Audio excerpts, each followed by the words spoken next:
morning, Nigeria, and I make you welcome. This is Enterprise Morning, reaching you from Enterprise Television. I am Henry Igwebike. Let's kickstart today with our newspapers, and right after that will be I'm in conversation also for today. Do well to be part of what we do. Have a say in what we say. You can find us at enterprisetvnews.com. You may equally like, comment, and follow us on all our social media platforms at Enterprise TV7. Very so honored to have with me, joining me right here in our studios, is Emeka Madunago, journalist, public affairs analyst, to see through what we have from our newspapers and possibly right on to our main conversation for today. Good morning, Emeka. Yeah, good morning. Beautiful. So let's kickstart today. Interestingly, the first newspaper on our desk is from the Daily Trust newspaper. Interesting stories we have going on there. Let's take a look at the ones that I think we should, of course, do for the want of time. Nnamdi Kanu protest disrupts Abuja. On the top strip, we have a convention. Anyang willingly signed all documents, and that's coming from a PDP. NLC to government. Resolve issues with ASU. Orders in 4 weeks. Road crashes killed 3,433 persons in 9 months. Wow, that's really that should have the country's flag, flying at half staff. If really we had a very serious country and a nation. We have other interesting stories here. Address Nigerians on alleged coup plot. ADC to federal government. Emeka, let's take a look at that. 1st of October 2025 would have been a wonderful day, lots of parade. It would have been an opportunity for the nation to show off its military might. I do not know if we have any of that, in Nigeria yet, but when we see what happens in China, in Korea, in the United States, they show off their military might. That would have been an ample opportunity for us to do that and more, but it was cancelled, and now we are realizing it was all because of a school scare that was designed to oust President Bola Ahmed Tinubu. Speak to me, which is which exactly? Because the military arm have admitted that happened. They never admitted that there was that they filed a coup plot. What the military said was that 16 officers, including the brigadier general, were facing disciplinary measures for different issues that had to do with administrative oversight. And you feel that's not a Trojan horse? That is what they said. And you see, let me tell you, we should get past this desperate attempt that I've seen with some media houses trying to bring water out of a stone. Excuse me. This stone will not bring out any water. There is nothing like that. The media should stop pandering. The media should stop trying to build a mountain out of memory. There was no coup scare. There was nothing like that. There was no coup plot. There was nothing, absolutely nothing like that. These are the same thing we had under Buhari, where from time to time they will talk about coup and all that and don't indulge in coup. Who was going to engage in a coup? So why do you think they cancelled the 65th anniversary? The government has said that President Tinubu had a bilateral meeting. So, I mean, let me tell you, when last in the history of this Fourth Republic did we have anything on October 1? Was not last year? There had always been coming together at the Eagle Square. No, October 1 has been largely cancelled. Go back and check. President Tinubu did one last year and he sustained a fall. So, who knows whether it was in order to avoid a repeat that made them to cancel it. We saw some media houses saying a former governor linked, and some governors under watch. All of those things are just pandering. There is no substance to those reports. So I just think we should not waste our time. Because what we in the media, we often allow ourselves to be used to push, to engineer narratives, intended to achieve a purpose. Oh, okay, push the narrative, there was a coup plot, and then you now gradually start building something or nothing so that the government can now use it to crack down on the opposition. There was nothing like that.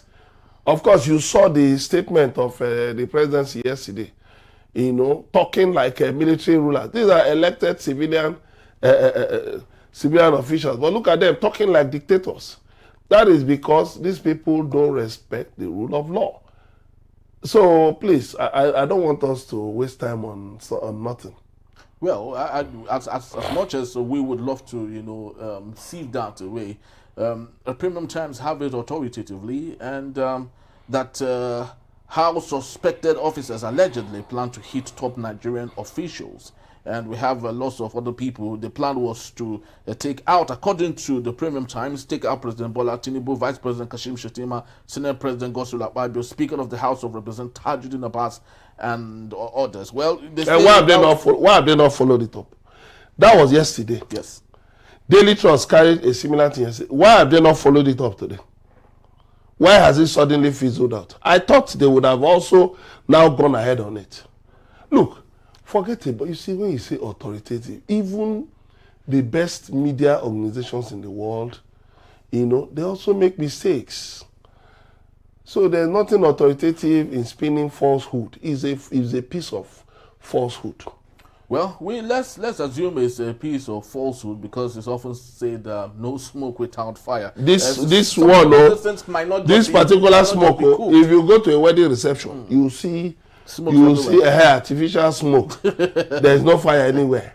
All right, so let's take a look at other matters from the Guardian newspaper here. Chaos as police disperse Abuja protesters. Southeast shut down for Kano. NSAS police reform linger as Nigerians demand justice 5 years after. Nigeria under sustained attack from foreign propaganda, says federal government in this particular part. Emeka, what goes around is coming around right now. I remember during the days of Goodluck Ebele Jonathan, those in this administration were part of those who cooked up propaganda against Goodluck Ebele Jonathan. Kashim Shettima led a delegation of some northern governors that visited the White House because they were opposed to what Goodluck Ebele Jonathan was doing. But now they are scared of what they had cooked for someone else. Yeah, well, it's simple. What goes around comes around. That is why you see them throwing all kinds of narratives all over the place, telling you there was a coup plot, there was a this, there was a that. Haven't you heard over the last few months how pro-Tinubu elements have been talking about coup, as if they have been engaging in coup betting? But for me, I'll just tell them to shut up and go and look for something to do. These are idle characters who have nothing to do. But it's sad that Nigerian media has been so captured that the media allows, and just about anybody from the street, just pick anybody from the street to come and talk nonsense. And for me, I wouldn't join in that. I rather engaged in a value-based debate. Now, to the matter you raised, yes, they cannot take criticism. That's something.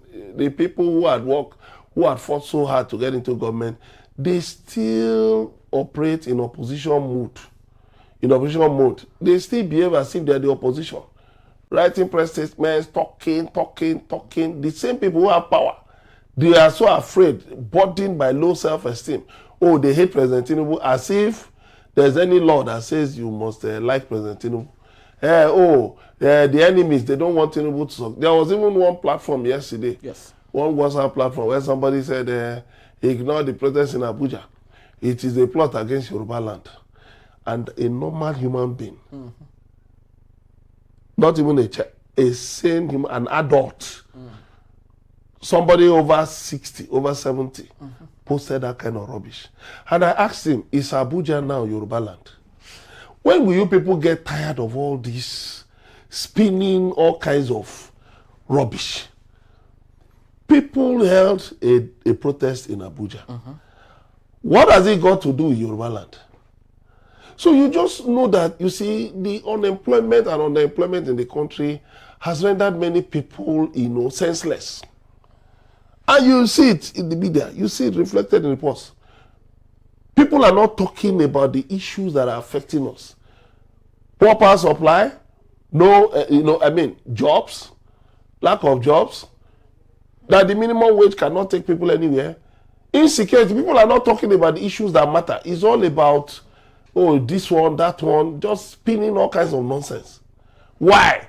Because they know there's a willing audience of people who cannot think beyond narrow confines. People who cannot think beyond, things, they just cook up things. Because they know there will always be somebody who will post it. They know there's somebody who will share it. Without asking the question, what has this got to do with anything? Now, of course, once again, they played into the hands of Omoyele Sowore. Look at the papers today, all the papers leading with the protests in Abuja. Yeah. What did they achieve? So you mean it's no good? Why did the government overreact? That's what I'm saying. Sowore's people asked for police protection. Yes, which would have been done. They could simply have just confined them to a place to hold their protest, and go away. What did you do? You brought an electric fence cordon. A man was driving past on his own, going about the lawful business. Yes. You now put the cordon in front of his car ran into it. So they now have to start running up and down looking for how to put off. What sort of human beings are these? If they had provided protection for the protesters, confined them to somewhere, listen to them, even as there was a counter protest, you also gave protection to the counter protesters. If there was that, of course, yes, their voices would have been heard, but there was no need. For instance, look at the AFP reporter, whom policemen were, just harassing, behaving like untrained characters. I don't want to call them the name that comes to my mind. But the French embassy intervened and he was released immediately. That is the caliber, the character of policemen you have on the streets, at checkpoints, harassing Nigerians. And Emeka, this brings me to the same people that Sowore some months ago led a protest for their benefits, retirement benefits. When they retire now, they start going about disturbing people that their benefits. I just blame Sowore. Why would you waste your time? Leave them. Let them wallow in the fruits of the things they planted while they were in service. Who cares? If they are receiving 200 naira benefit, they called for it. Yes, they called for it. Because even serving policemen also attacked those who are protesting. As if they themselves will not retire one day.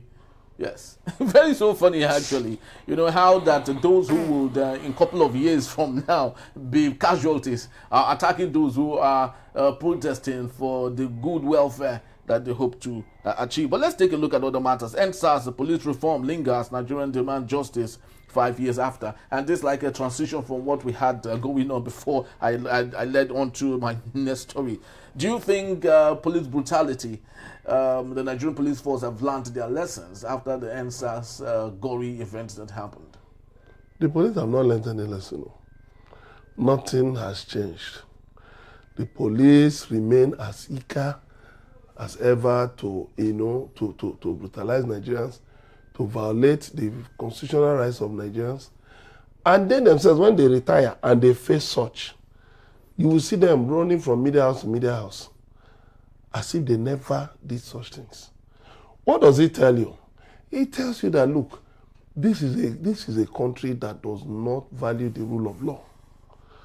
So people feel they can do anything they like. A lawyer was saying on Facebook this morning that he has heard policemen say that they don't obey court orders, that the court cannot sanction them, that even when the court,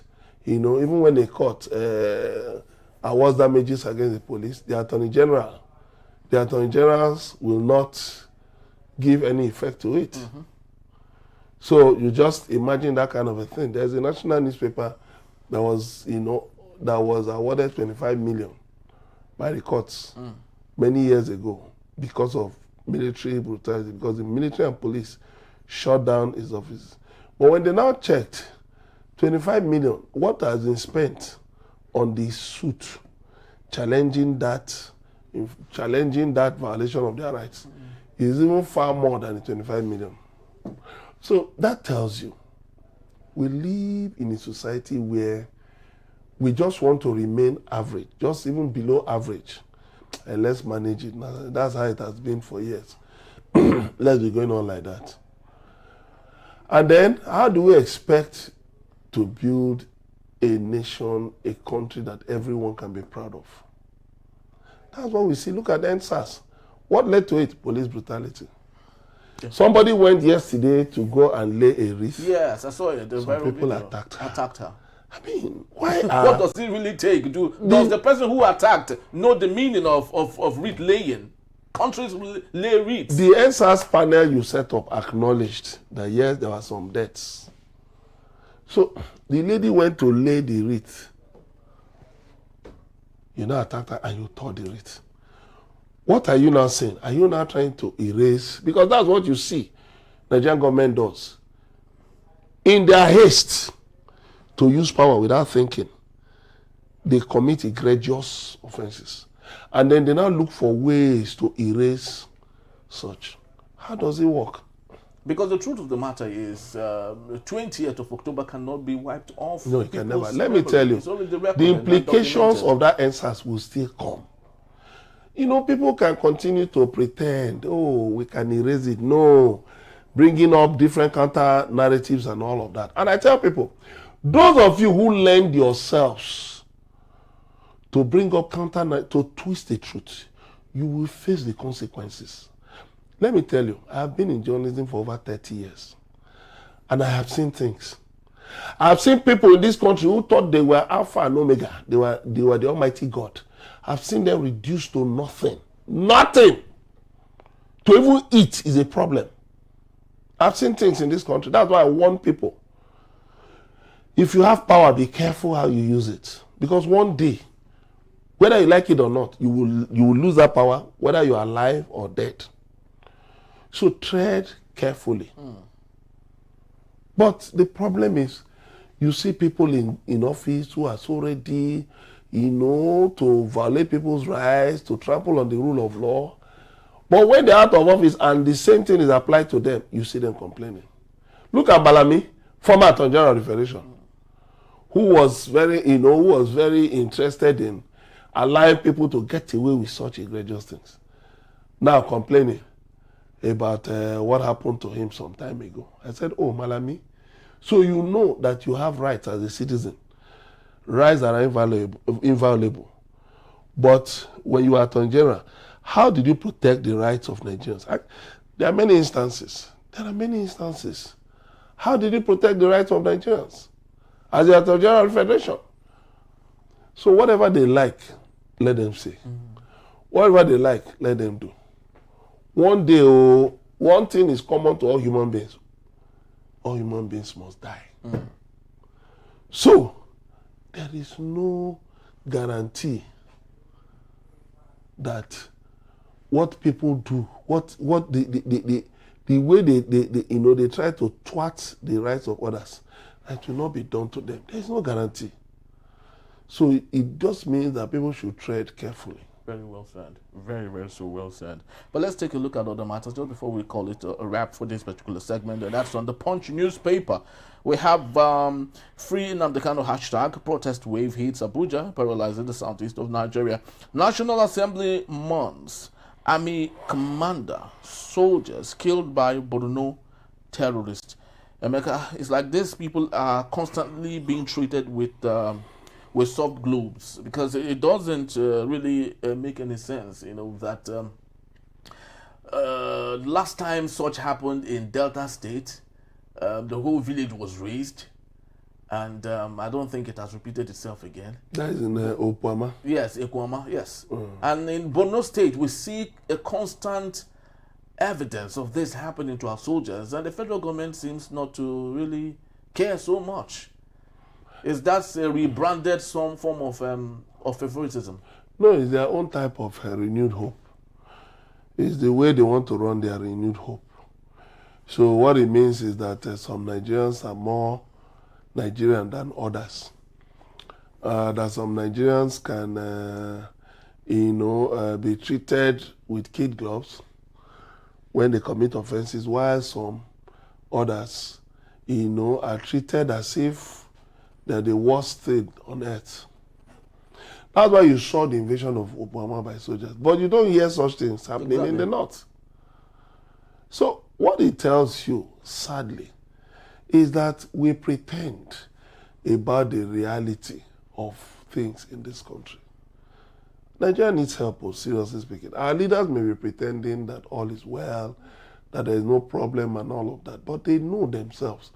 They know within them that all is not well. They know within them that all is not well. And let me tell you, give it the next 10, 20 years, many African leaders will be out of this earth. Are they thinking of the legacy they will leave behind? Are they thinking of the effect of the things they are doing today?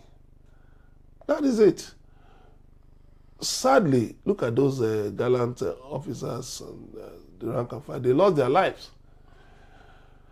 But why hasn't government been able to come out to seek for external help to deal with this problem of terrorism?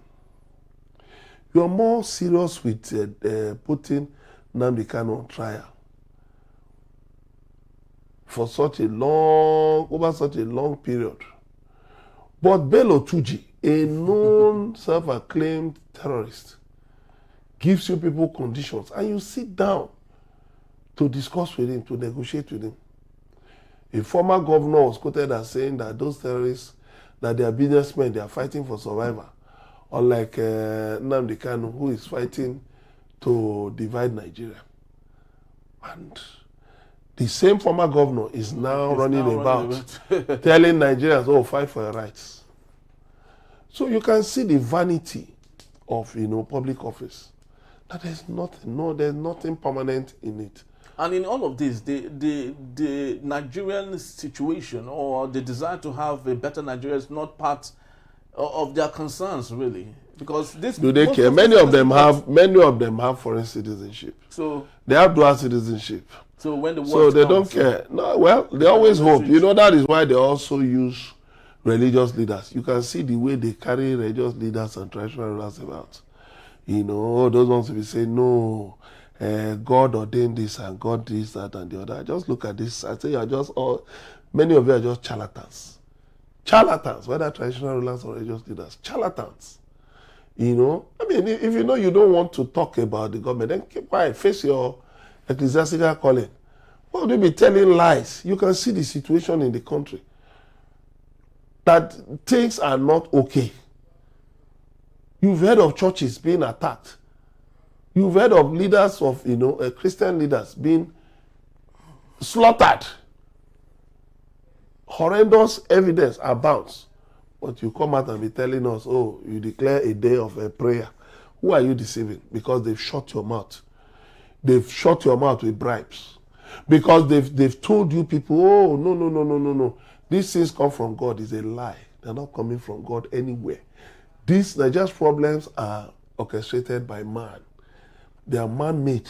It's the wickedness of the kind of people who have in power. That's, that you see on display. That is it. And it's sad that we, some of us Nigerians, we allow such people to hoodwink us, and look at it. That's the sad thing. We need a change of attitude, a change of orientation. Very wrong. In this country. We need the value change in this country. A part of it is an epiphany, where we will be renewed, really.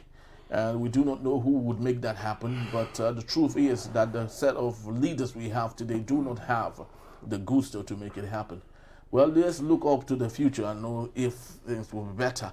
That's all we have for this particular segment. Emeka will still be here to take us on our main conversation. That is when we return. Security clamped down in Abuja as protesters demand Nnamdi Kanu's release. That in the beat is still Enterprise Morning. Don't go anywhere. I'll be right back.